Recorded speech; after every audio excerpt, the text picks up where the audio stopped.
Side discharge or side draw systems use gravity to partially unload grain from a bin, but proper installation and operation of these systems are crucial to protect bins from damage.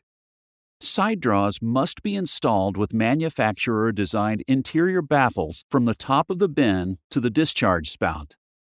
This demonstration shows how grain unloaded from a side discharge safely flows from the top of the bin through the baffles.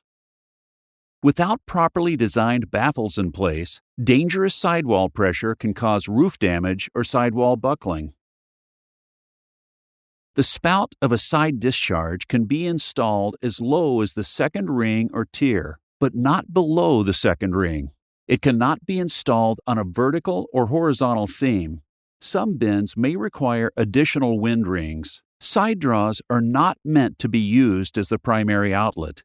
Even with a proper side discharge system, you must still unload through the bottom center sump, so grain reaches the same wall height around the perimeter of the bin before you refill. Do not unload from the side discharge system and the bottom center sump at the same time.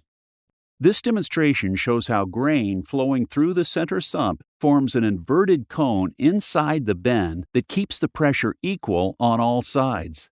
Failure to do so before refilling will create unequal wall stresses, cause the bin to go out of round, and will flatten the side where grain depth is lowest. Be sure to follow the manufacturer's unload recommendations when multiple side discharge systems are installed in a single bin. Reference the Brock Side Discharge Operator's Manual or contact your authorized Brock dealer for additional information.